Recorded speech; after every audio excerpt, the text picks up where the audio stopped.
Арыбаңыздар ардактуу телекөрүүчүлөр жана радио кармандар. Ободо Башат программасы, студияда мен Арген Мажитов. Бүгүн Башат программасында мамлекеттүүлүк жана мамлекеттик тил деген теманы алып чыктык. Негизинен ошол тилге байланыштуу маселелер 23 сентябрь же болбосо 21 февралда гана козголбостон, ар убакта адамдардын жүрөгүнө жеткирүү үчүн улуттук тилди байытууга жасалган салымдар болуп туруу керек деген таризде атайын студияга кадырлуу меймандарыбызды, конокторубузду чакырып алганбыз. Кыргыз Республикасынын мамлекеттик тил жана тил саясаты боюнча улуттук комиссиясынын төрагасы Мелис Мураталиев агабыз жана ошондой эле жаш филолог Тилек Мирлан уулу. Саламатсыздарбы? Кутмандуу менен. Негизинен ушул ар бир улуттун өзүнө таандык, улутту улут катары тааныткан эң негизги белгиси бул тил деп келебиз. Кыргыз тили ал мустактан бери кылымдар бою өмүр сүрүп келсе дагы ар убакта байып, ар убакта өзүнүн баягы арышын кеңейтип келген. Канчалаган империялардын баскынчылыгында болбосун, бирок тилди сактап келген деп айтып атпайсызбы? Бирок бүгүн ааламдаштуу доору дүйнөнүн булуң бурчунан ар кандай агымдардын өкүм сүрүүсү менен, мисалы тил коркунучу жеке бизде эмес, көптөгөн мамлекеттерде тураарындагы серепчилер айтып келет. Маселен, бүгүнкү күндө кыргыз тили, маселен, ошол ааламдаштуу доорунда тил байыбы же тескерисинче тилибизди жоготуп алуу коркунучунда турабызбы? Эгерде бул мындай жалпы адамзаттык деңгээлде ошол өңүтүнөн салыштырмалуу негизде карасак, анда бүгүнкү күндө азыр дүйнөдө бизге белгилүү болгон мындай эки түрдүү маалымат бар. Ушул болжолдуу 7000дин тегерегинде тил бар. Ошол тилдердин 90% колдонуучулары өтө аз. Же болбосо алып жүрүүчүлөрү аз да, 100 миңге чейинки элдер дейт. Анан бул санды укканда биз ойлойбуз, демек аз сандуу улуттар көп турбайбы деп. Жок, маселе анда эмес. Маселе кайсы бир улут, этнос деп коелу, саны жагынан жакшы эле, миллиондон, ондогон миллион болушу мүмкүн. Бирок өзүнүн эне тилин колдонуп, пайдаланып жүргөндөрү анын ичинен 100 миңге жетпейт. Мына ошондой элдер көп. Жалпы 7 миңге жакын тил болсо, ошонун 90% ошондой тил. Демек булар келечекте жоюлуп бараткан тилдер да, же болбосо келечекте булар жок болушу мүмкүн. Толугу ушундай ыктымал да. Азыркы замандын талабында тилдин кайсы гана тил болбосун, анын жоголбой сакталып, өзүнүн бир ордун бекемделүүнүн бирден бир талабы бул азыркы замандын талабында ал иш кагаздарында, технологияда, илимде өзүнүн ордун ээлеп, толук кандуу, жандуу иштеш керек.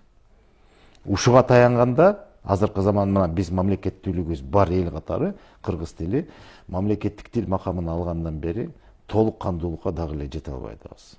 Себеби жөнөкөй эле суроо. Тил толук кандуу болуш үчүн мамлекеттик тил катары эң ириде ал илимдин тилине айланыш керек.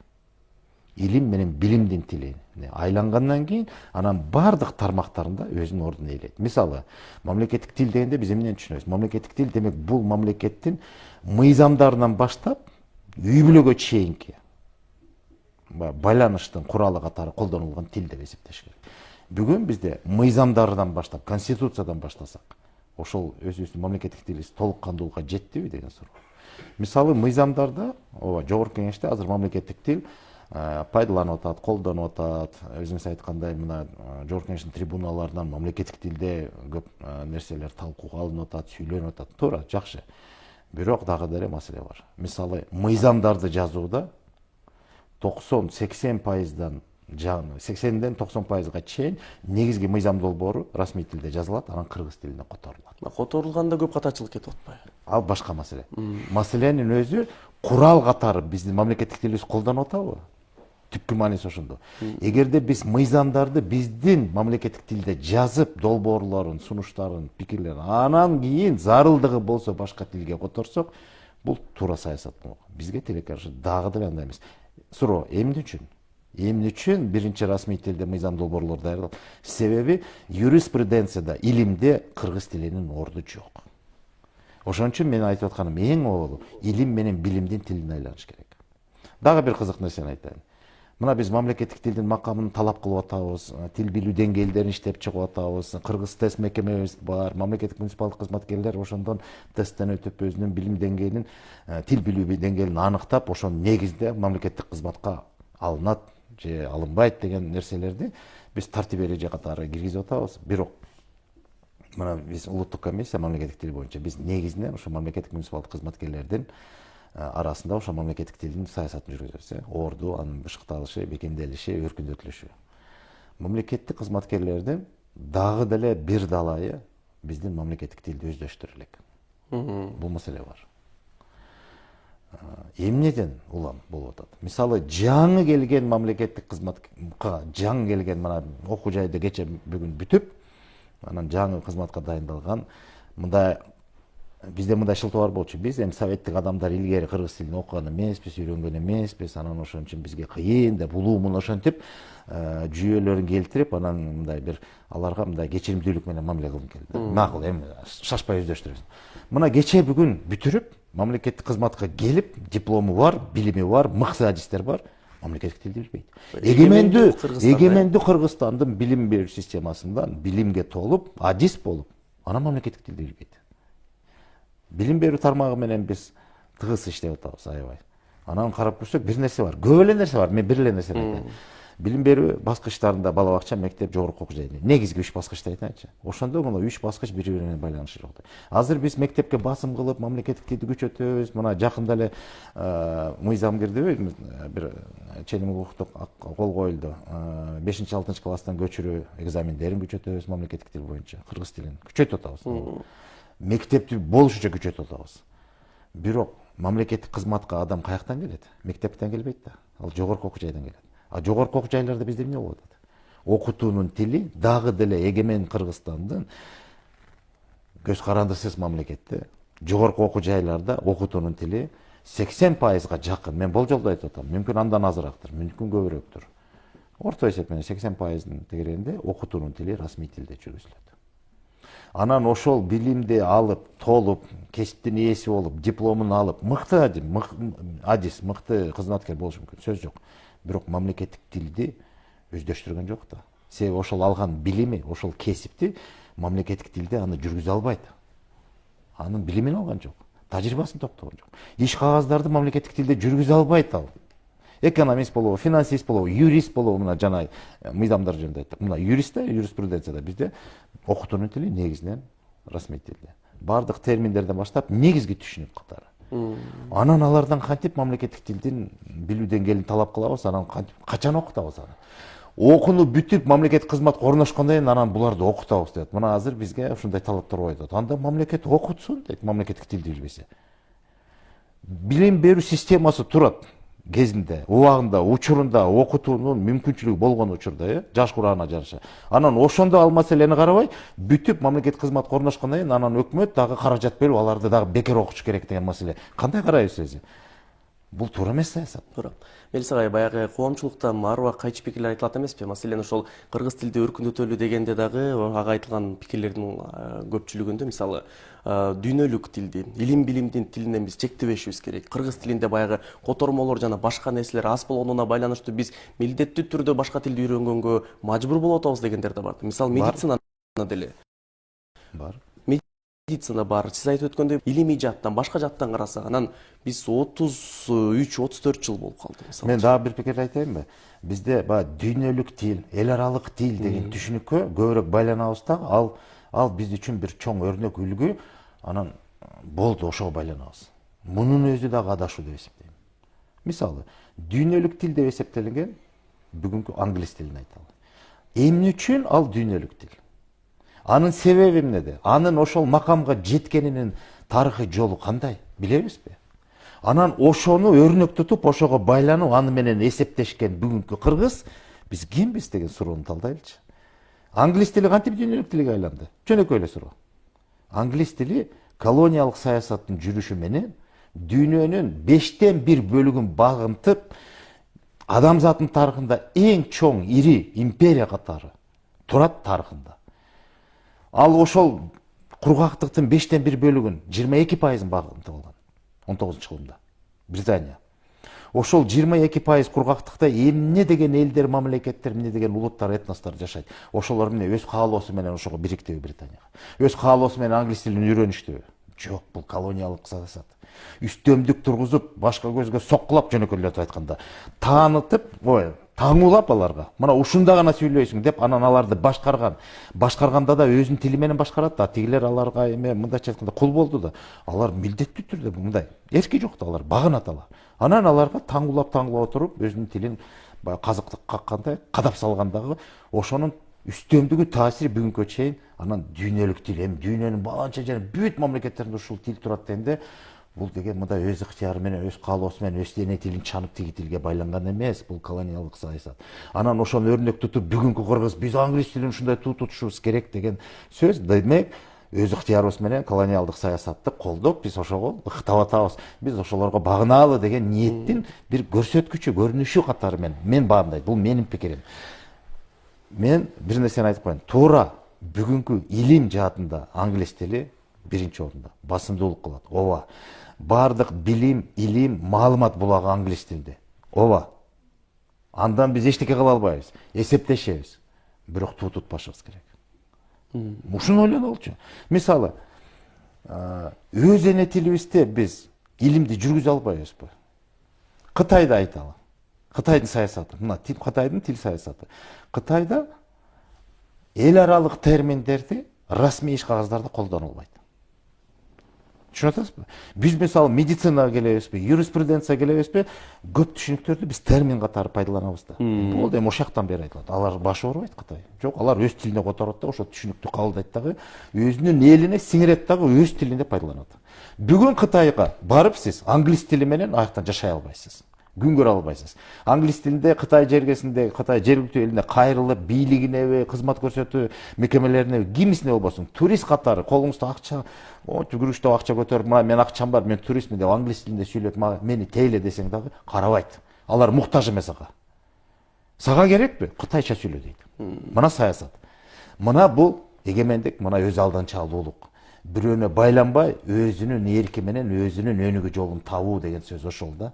Албетте бүгүн биз бир күндө, бир саатта баарын таштап ушул жолго түштүк дегенден алысмын. Бирок негизги стратегиянын ошого түздөнүш керек. Ошон үчүн бир нерсеге байлабай биз өзүбүздүн өз алдан чалуулугубузду казык кылышыбыз керек. Эң сонун эми Тилек мырза айтсаңыз, баягы жаштардын көз карашы катары эгемендүү Кыргызстанда төрөлүп, окуп, өз билим алган адам катары. Маселен, ошол буга чейин Мелис агабыз айтып өткөндөй, улуу муундун өкүлдөрүн Советтер Союзунун учурунда билим алып калган дей турган болсок, дагы бүгүнкү жаш муунга салыштырмалуу алардын тил деңгээли, тил маданияты азыркылардан жогорураак турат. Биз эгемендүү Кыргызстанбыз. Өзүбүздүн негизги тилибиз кыргыз тили деп дагы мектептерде кыргызча окусак дагы эмнеге биздин деңгээлибиз ошол учурга жетпейт керек болсо? Мүмкүн биз ошондой ойлоп жаткандырбыз. Байкашымча адам саны өстү, кыргыз өсүп атат, кыргыз тили өнүгүп, өзүнүн өнүгүү тарыхында тоодон топту ыргыткандай эле ал өнүгө берет. Маселе процесс канчалык деңгээлде тез жүрөт деген суроо жаралып атат да. Жогоруда берилген суроодой, мисалы дүйнөдө азыр ар бир улут, ар бир мамлекет өзүнүн тилин сактап калуу үчүн болуп көрбөгөн саясат жүргүзүп атат. Мисалы Европаны алалы. Ооба, либералдуу саясат, сөз эркиндиги, дин эркиндиги, ушул тил эркиндиги деп жатат. Бирок 90-жылдан баштап мына колониялык саясатты жүргүзгөн Франция өзү ошол өзүнүн туунду тили англис тилинен кооптонуп, коркуп, мисалы маданият министри Тубон мыйзам кабыл алдырып атат. Маселе мыйзам менен биз чече албайбыз, бул деген ар кандай аргумент айтылып атпайбы? Жок, керек. Мыйзам керек, биз талап кылышыбыз керек. Мамлекет институционалдык өнүгүүсү үчүн талап кылыш керек. Ошол сыяктуу эле Чехия, андан кийин эле Польша, кийин болсо Германиянын өзүнүн мамлекеттик тилин коргоо үчүн мыйзамдык базасын бекемдеп жатат. Демек, мурдагыдай ошол жанагы эркин тилдердин өнүгүүсүнө чектөө кирди дагы, азыр инструменталдык жол менен тилин ошол талап кылып, сурап, милдеттендирип өнүктүрүү жолуна өттү. Маселе, кийинки жанагы эл аралык сөздөр азыр керип атат деп атпайбызбы? Ооба. Бардык тилдерде азыр негизги 4-5 тилдин басымы жогору болуп атат. Айрыкча Кыргызстанды айтайын. Жаштар арасында, Кыргызстанда жаштар арасында биз орус тили деп биз үчүн чет тили же болбосо бир аябай коркунучтуу тил, бөкөчү тилди орус тили деп койгонбуз да. Жок. Орус тили менен 70 жыл алып урушуп деп айтпайын, мындай карым-катнаш болуп, ал тилден сөздөр кирсе дагы, түшүнүк кирсе дагы аны которуп, мындай өздөштүрүп алууну үйрөндүк. Кандайдыр бир деңгээлде. Азыр бизге бейтааныш сырттан англис тили турат. Андан кийин араб тили турат. Аны дагы эске алышыбыз керек. Анан ошол дүйнөдөгү экинчи экономика мынакей ошол Кытай тили турат. Болгон бизде мисалы лагмандан баштап дуан деген сөздөргө чейин кирген ал заман болгон. Ошол сөздөр, ошол бир жаңы сөздөрдүн кирүү агымы болот. Ошого биз даярдан алабызбы деген маселе турат. Анан акыркысы эл аралык сөз, эл аралык термин деген түшүнүк. Мен өзүм жана жаш филолог катары айтайын ошол маселе боюнча. Бул Советтер Союзунда кирген бул түшүнүк. Дүйнөдө андай маселе жок. Эл аралык термин баарыңар ушуну менен колдонушуңар керек деген түшүнүк жок. Болгону ошол Совет заманында ошол 15 республика, анан тышкары жана автономиялык облус, жана майда улуттардын баардыгын бир совет адамын жаратыш үчүн орус тилин негизги тили катары ар бир тилге киргизиш үчүн жалпы кооздоп, мисалы председатель деген сөздү бул эл аралык термин, аэропорт деген сөз эл аралык термин деп өзүбүздүн төрага деген сөз, аба майдан, башка деген сөздөрдү мындай четке кагып, керек болсо жанагы Айтматов аталарыбыз айткандай родина сөзүн мындай эл аралык термин бул депчи, ар бир жана советтик адам деп санаган адам родина деп айтыш керек деген маселеде бул бизге кыйнап, аң сезимибизге сиңирген түшүнүк. Ар бир улут, ар бир мамлекет, ар бир ошол тил илимин мыкты өздөштүргөн адам, эгемен өздөштүргөн адам, илимпоз ошол эл аралык термин деген түшүнүк жок. Ар бир тил көз карандысыз автономиялык өзүнүн ишин жүргүзөт. Мен муну көрүп туруп, дүйнө таанымымда өзүмдүн түбүмдү кандай атасам, бул менин чечимим, эгемендүү чечимим. Аны экинчи тарап башка тил мындай бизге мынтип айт же мындай жаз деп айта албайт. Милдеттендире албайт. Ал биздин каалоо. Тилек мырза, суроом мындай болду да, баягы Советтер Союзунун учурунда болгондо дагы кыргыздын баягы негизги өзөгүн кармаган тилди дагы карманып келген да элчи. Азыркы тапта туура, мисалы эгемендүү Кыргызстан болгондон кийин жогорку трибунада жана башка жерлерден кыргызча сүйлөө мисалы аракеттери, кыргызча иш аракеттер жүрүп атат десек болот. Бирок кыргыз тилин баягы тереңдеп түшүнгөн муун азайып баратат да. Мисалы көп сөздү түшүнбөйт да азыркы муун. Турмуш тиричилик сөздөрүн гана колдонбос. Туура, мен түшүнүп турам. Мисалы биз бир телеканалды алалы да, студияны алалы. Телеканалдын ар бир эле ушул студияда кооз кылып бир бөлүгүндөй кылбайт да, туурабы? Совет заманында дал ушундай болгон. Кыргыз тилинде азыркыдай ар тараптуу мүмкүнчүлүгү жок болгон. Белгилүү гана тармактарда өнүгүү алган жана мамлекеттик саясат дал ушундай жүргөн. Өнөрдө, элдик оозеки чыгармачылыкта, үй бүлө институтунда ушул сыяктуу мындай белгилүү тармактар берилген.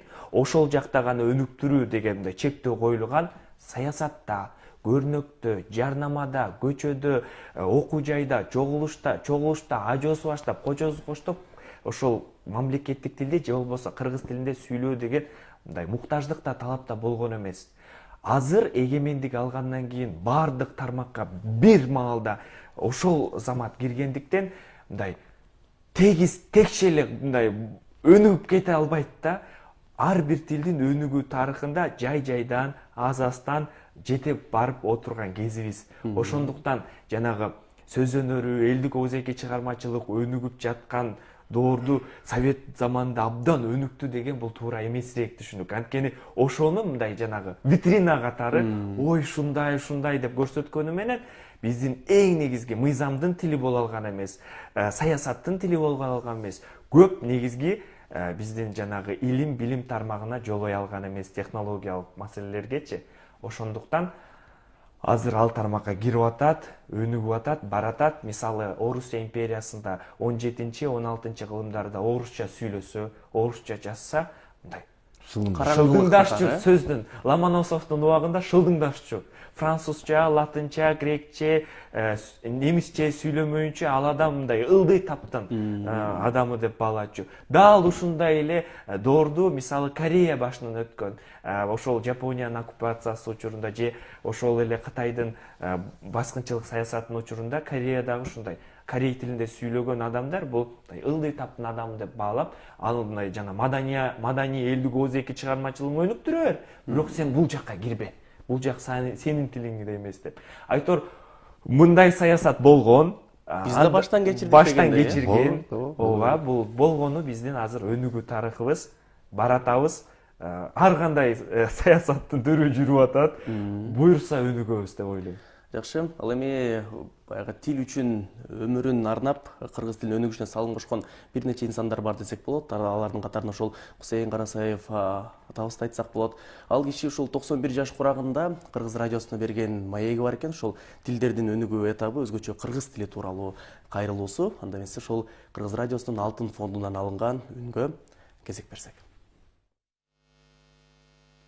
Bu til деген адам баласының жаратылғандан бері ки, адам болып оқат қылғындағы башын қоштырып біріктіре тұрған, ойын тысқа шығара тұрған чоң қасиетті бір өзінің табылғасы. Til болбаса адам баласы жашай да албайт, тилсиз чай азып иче албайбыз, тилсиз мамлекет курулбайт, тилсиз эмгек иштелбейт, тилсиз эле эч нерсе жасалбайт. Ошон үчүн тил деген адам баласынын эң бир илгери сүйрөй турган чоң нерсеси. Анан экинчиден тил өзү өткөндөгүнүн барлыгын сактап кала турган касиети бар. Тил деген мындан аркыдагы тукумдарга азыркы турмушту кийинкиге жеткире турган касиети бар. Андан тил деген өзү азыр ушугунда турмушубузду, мамлекетибиздин, ишибиздин кандай жүрүп жаткандыгын барлыгын элге жарыялап турган касиети бар. Кыскасы, тилсиз адам баласы жашай албайт. Эми мындай ачык кыргыздын тилине келсек, кыргыздын тили өтө бай тил. Бай тилдиги мындай: ааламда теңдеши жок манас түзүлгөн тил, ал кедей тил эмес. Анан тилибиздин өзү илгериден бери карата башка тилдер менен жакындашып, бириктешип жүрүп, башка элдер менен кыргыздар бирге жашап, бирге түшүп, бирге чабышып, бирге жоолашып жүрүп, аларга да берип, алардан биз алып, тилибиз аябай байыган тил. Ошо байыган тилибиздин өзүн кадимкидей тартипке салуунун аракетинде көп жылдардан бери иштедик. Ошонун бирөөүнө мен өзүм да катыштым.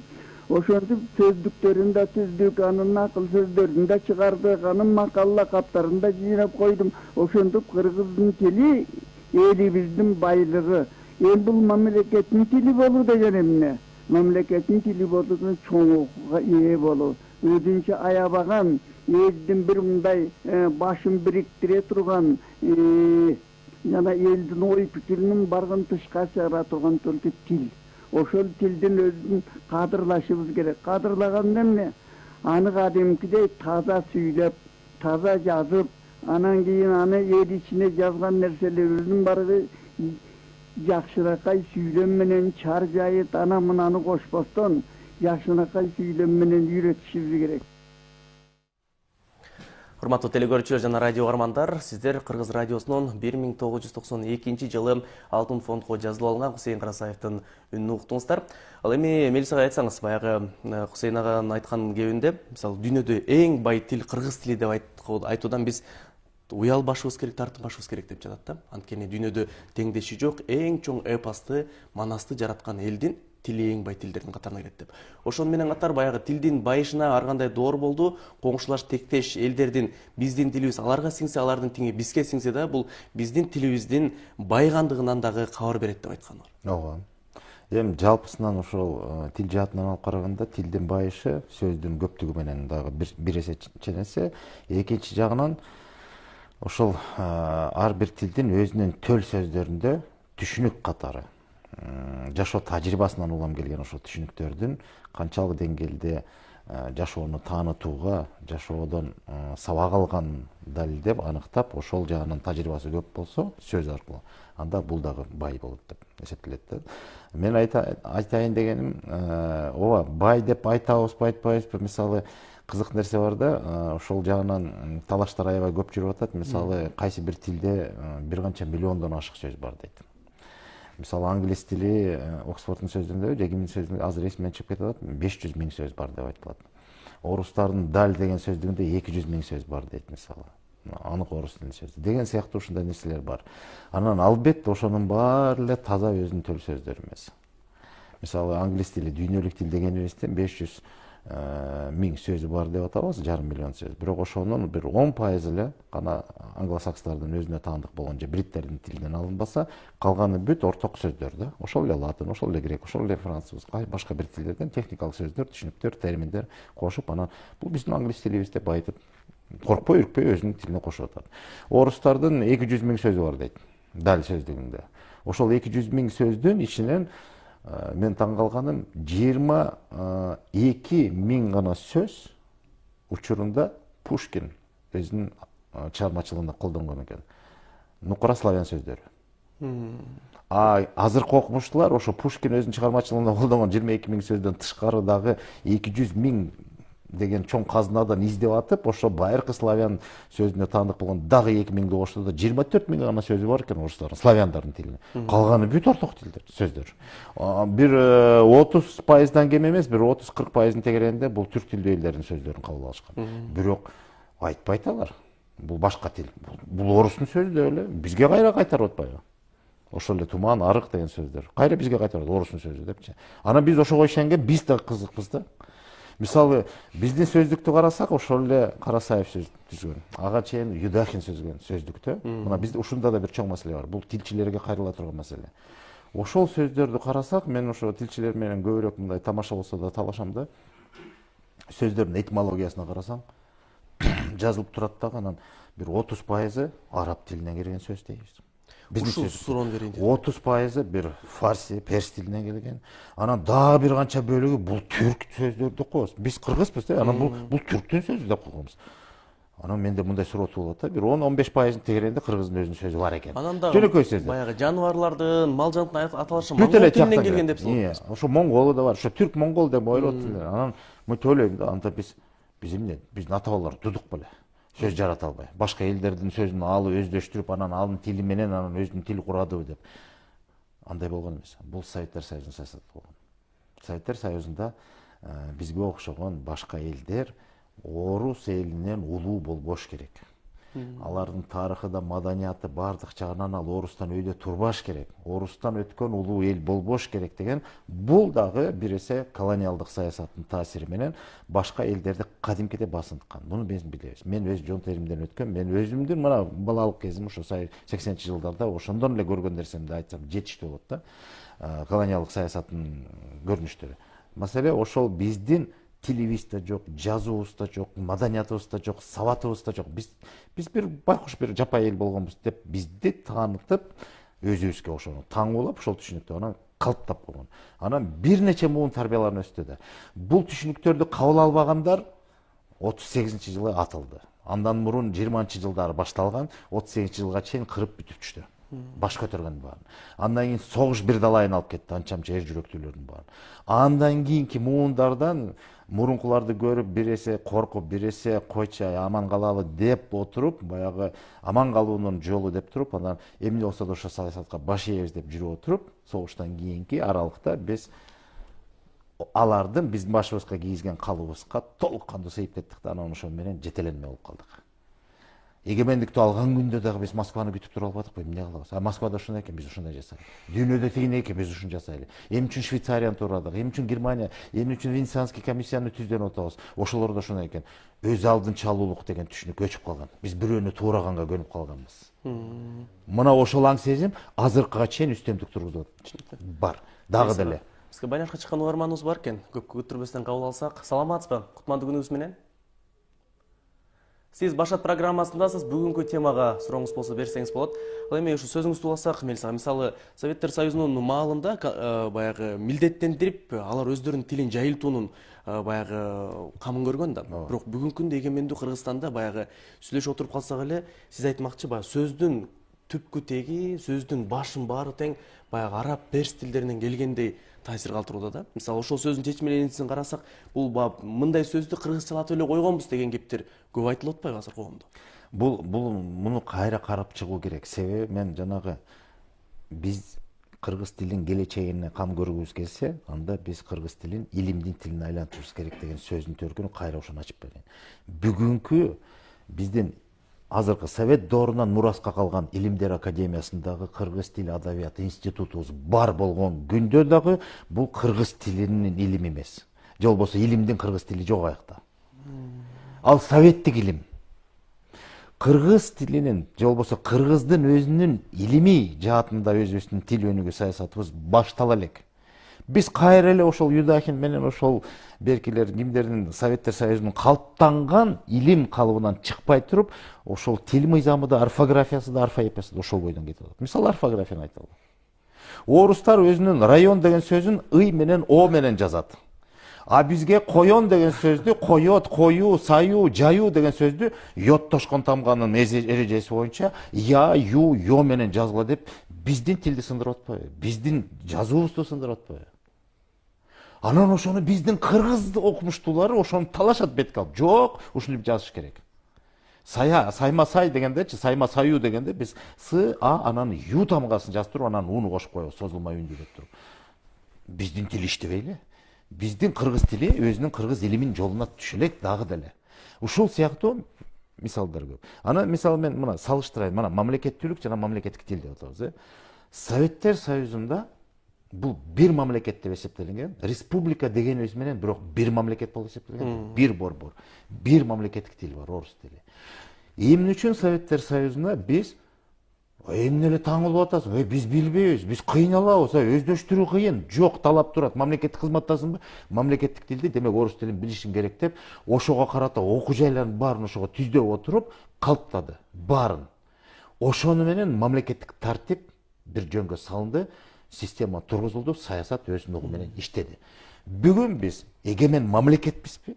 Бирөөгө түздөнүп, бирөөгө мындай көз каранды эмеспизби? Эгер ошол саясатты жүргүзсөк, анда башка улуттун өкүлдөрү болобу, башка жарандар болобу, меймандар болобу, туристтер болобу, алардын ыңгайына эмес, мамлекеттин тартибине, мамлекеттин бирдиктүү саясатына, ошонун кызыкчылыгына, келечегине кам көрүп туруп, биз ошол мамлекеттик тил саясатын билим берүү системасынан бир өңчөй, бир нукка салуу, бул мындай катардагы мыйзам ченемдүү көрүнүш. Бирок ушуга келгенде жок дейбиз да. Мелис ага, тынымсыз чалып аткандар көп болуп жатат. Азыр чалууларды кабыл алсак. Саламатсызбы?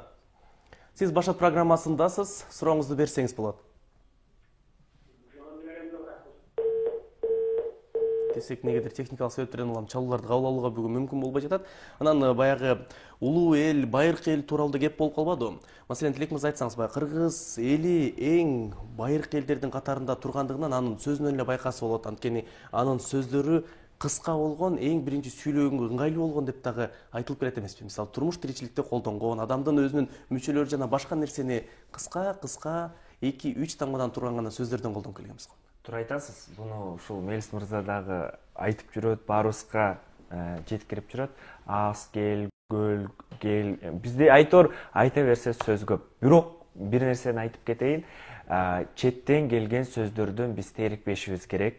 Бул дүйнөлүк процесс, аламдашуу доору дегендей. Мисалы, Корей өнүгүп жаткан азыркы кезде маданий ошол дүйнөлүк өзүнүн саясатын жүргүзүп жаткан тилин жайылтуу жаатында, мисалы Кореяны мисал келтирсек, 80% Жапон жана Кытай сөздөрүнөн турат. 80% тилинин. Бирок ал кандайча, мисалы кровать сөзүн керебет сыяктуу которуп алгандай, өздөштүрүү эрежелери эң жогору деңгээлде байкалат. Англис сөзүн, ал англис сөзү экенин билбейсиз сиз. Өзүнүн тонун берет, кийимин кийгизет дагы, тапкандык эмес, баккандыкы деп айтат аларчы. Анан кийин ушул сыяктуу эле дүйнөнүн дээрлик бардык эле тилдеринде, жаңы эле агай айткандай, орус тилинин 60% эле бул орусча сөз эмес. Бирок эч качан бир дагы орус окумуштуусу, мисалы, баса орус тилинде жанагы 200 миң сөздүн ичинде бир дагы адан башталган орусча сөз жок. Жок. Орус тилинде адан башталган сөз жок.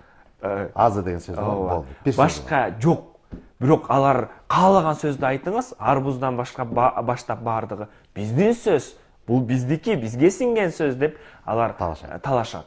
Ушул сыяктуу эле биз дагы мындай четтетип, бул арабтын сөзү, бул парстын сөзү, бул тиинин сөзү, мунун сөзү эмес, макул эми аныкы болсо деле болсун, биз өздөштүрдүк, бул эми биздин сөз деп мындай сиңиришибиз керек. Бөлүп, сүйлөп атабызбы? Макул. Маселе дүйнөдө эң бай тил, эң байыркы тил, эң сонун тил, эң кооз тил, эң кыйын тил, эң бийик тил деген түшүнүк бул мындай жалпылап айткан эле түшүнүк да. Кайсы улутка барып туруп сенин тилиң кедей тил, же болбосо сенин тилиң байыркы эмес деп айтсаңыз, кеченки пайда болуп, мындай тарыхый процесстен болуп пайда болгон улут деле мен деген тил биздин заманга чейин деп баштайт, эң кеминде. Түшүнүктүү. Андай түшүнүк жок. Байлашта угарманыбыз бар экен, кабыл алалычы. Саламатсызбы? Кутмандуу күнүңүз менен. Сиз Башат программасындасыз, сурооңузду берсеңиз болот. Алло. Саламатсызбы? Угуп атабыз сизди. Ассаламу алейкум. Мен суроом мындайча да. Мына Мелисагайдын көптөн бери тааныйбыз, көптөн бери билебиз, колдоп жүрөм Мелисагайды. Мелисагайдын бир топ эмелерин интернеттен көрүп жүрөм. Агай, сизге мындай суроо да. Биз азыр кыргыз тилин өнүктүрүү үчүн кээ бир азыркы жазылып аткан китептерде мектеп программасындагы китептерде жанагы кээ бир орус тилдери кирип кетип атат да. Ушуну кантип кутулсак болот? Ушундан кандай бир чара колдонсо болобу? Сурооңуз түшүнүктүү, ыраазычылык билдиребиз. Рахмат, ушул сыяктуу суроолор абдан көп келет. Мен баягы суроодон качпайм албетте. Бирок туура түшүнүңүздөр, мен ушуга бир башкача жооп бергим келип атат да.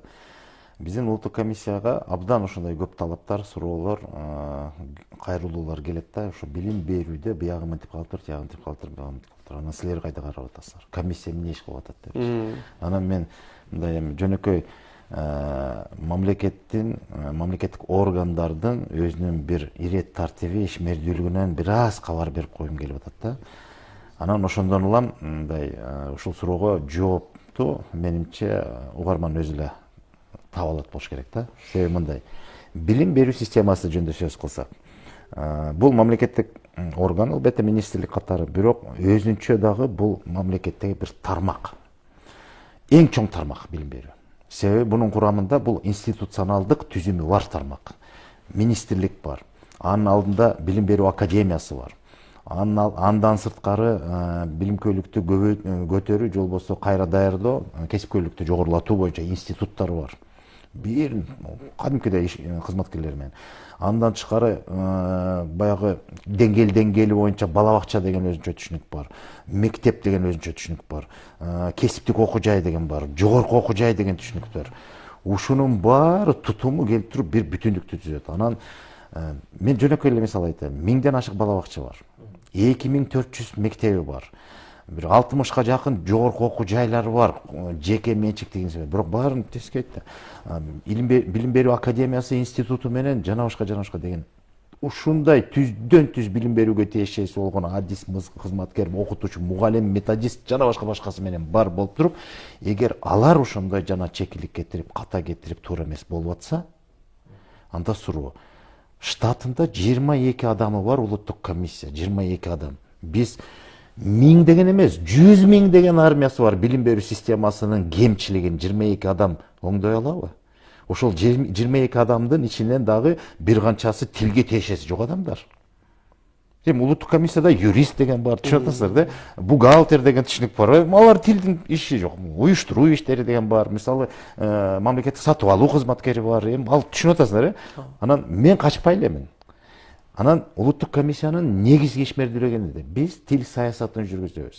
Биз азыркы мамлекеттик тармактарда кайсыл жерде ушул сыяктуу кемчиликтер барбы, чекиликтер барбы, туура эместиктер барбы, ошолорду аныктап, иликтеп, себептерин таап, анан эмне кылганда бул маселе жоюлат деп биз эксперттик көз караш менен бул жаатын мындай чара көрөлү, бул жагына мындай оңдотуу киргизели, балким бул жерде мыйзамдоош керек, балким бул жерге бир иш чара коюш керек деп өзүбүздүн көрүүбүздү сунуштап, анан ушинтип саясатын аныктоо ишмердүүлүгү менен алекпиз да.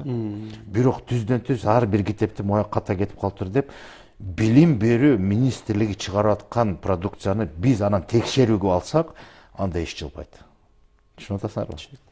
Мен ушуну бир айткым келип атат да. Бирок мен өзүбүздүн баягы улуттук комиссиянын түздөн түз боло турган милдеттерден качпай элем. Ооба, биз жалпы саясат жүргүзүшүбүз керек. Ушундай көрүнүштөрдөн биз жыйынтык чыгарып, ошо тиешелүү органдарга, бизден жогору турган биздин жетекчиликке ошондой иликтөөнүн негизинде саясатта могул нерсе өзгөрүүгө муктаж экен деп белгилеп, ошонун аркасы менен маселенин чечүүнүн бир сунуштарын аныкташыбыз керек. Ал менен иштеп атабыз. Мирза, карамабызда аз гана калган убакыт калган экен. Ал эми сөз арасында айтып өтсөк, баягы тилдин өнүгүшү үчүн сөзсүз түрдө мамлекет тарабынан бир колдоо керек да. Бүгүнкү күндө кандай иштер жүрүүдө? Мисалы, президент жакында эле кабыл алган оңгу жол концепциясы бул эмнени берет келечекте?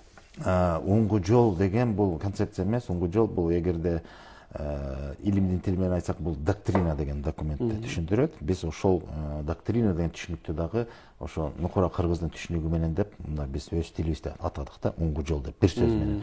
Ал дагы талашка чыкты. Оңгу деген өзүнчө, жол деген өзүнчө деп жазылыш керек. Бизден бул колдонуп эле жүргөн түшүнүк. Ооба, мүмкүн түшүнүк катары колдонулгандыр. Оңгу деген же оңгулуу жол деш керек дегенде, же оңгу жолу деш керек. Биз оңгу жол деп бул бириктирилген термин, түшүнүк, жаңы сөз катары, жана сөз жасоо принциби.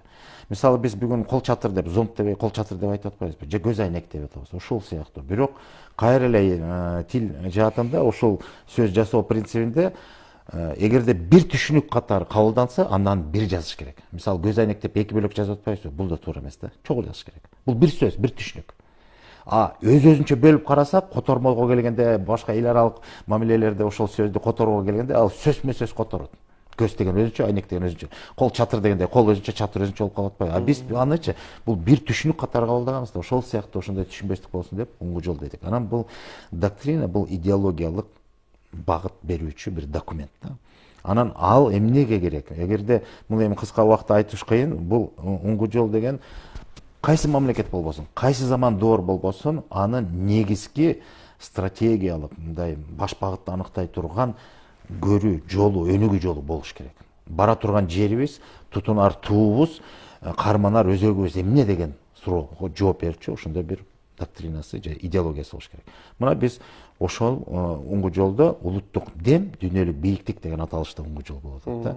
Маңызы эмне? Биз кыргыз эли байыртан бери 1000 жылдарды карыттык, мамлекет куруу тажрыйбабыз бар. Бир эмес, бир нече мамлекет курганбыз, каганат түптөгөнбүз деген. Ошондой тажрыйбабыз бар. Жазуубуз болгон, тилибиз болгон. Өзүң белгилеп кеткендей, дүйнөгө мындай теңдеши жок эпос чыгармачылыктын жаатында да өзүбүздүн ордубузду белгилеп кеткен улуу эл катары. Ошол эмненин негизинде биз ошондой улуулуктарды жараттык. Эмненин негизинде биз ошондой бийиктиктерде жүрдүк кезинде. Улуттук дем. Ошол улуттук дем бул ички көрөнгөбүз. Биздин элди эл кылган, улутту улут кылып турган, эгемендикти, эркиндикти камсыздоочу бир улуу күч. Ошол улуттук демде, ошонун баары. Анан ошол улуттук демибиз менен биз дүйнөлүк бийиктиктерди дагы багынтабыз, ошондой бийиктиктерди дагы жаратабыз деген илгери үмүт, чоң максатыбыз, мүдөөбүз бар. Мына ошого жетүү, бул мындай кадыресе мыйзам жетүү же болбосо ошого умтулуу, бул мыйзам ченемдүү көрүнүш. Эгерде бул жок болсо, анда мамлекет болуп жашоонун кереги жок да. Биресе айткандай. Ошон үчүн ушул документтин иштелип чыгып, бул замандын талабы болду. Себеби биз эгемендикти алгандан бери социализм урап, биз баягы башка формацияга өтүп, капитализм жолуна, капиталисттик өнүгүү жолуна түштүк дагы. Анан ушул жаатта биз бир жечкендикке, ийгиликке жетебиз деген аракеттин үстүндө мына 33 жыл убакыт өмүр сүрдүк деп коебуз, мамлекет катары. Анан ошо 34 жыл мезгилин убагында биз бир нерсени түшүндүк. Биз сырттан кабыл алынган түшүнүктөрдүн негизинде мамлекеттик түзүлүшүбүздө баардык нерсе сырттан келген. Анан ошондо эгерде ушул жол менен биз агым менен кете берсек, анда биз өзүбүздүн элдүүлүгүбүздү, улуттук көрөңгүбүздү жоготушубуз мүмкүн экен. Ошон үчүн ушундай уңгу жол иштелиш керек экен. А ошонун өзөгүндө негизги курал катары биздин мамлекеттик тилибиз албетте өзүнүн орду так баса белгиленген. ыраазычылык билдиребиз Мелис ага. Чындап эле улут катары сактап турган эң негизги белгиси бул тил экендиги талашсыз маселем. Ал эми тил үчүн ар убакта кам көрүшүбүз керек экендиги бул талашсыз маселем. Ардактуу теле көрүүчүлөр жана радио угармандар, бүгүн Башат программасына келген кадырлуу меймандарыбыз, конокторубузду тааныштырып өтсөк, мамлекеттик тил жана тил саясаты боюнча улуттук комиссиянын төрагасы Мелис Мураталиев агабыз жана ошондой эле жаш филолог, илимпоз Тилек Мирлан уулу болду. Ал эми эфирди мен Арген Мажитов алып бардым. Ар убакта Башат программасы Кыргыз радиосу Маданият каналы менен бирге болуңуздар дейли.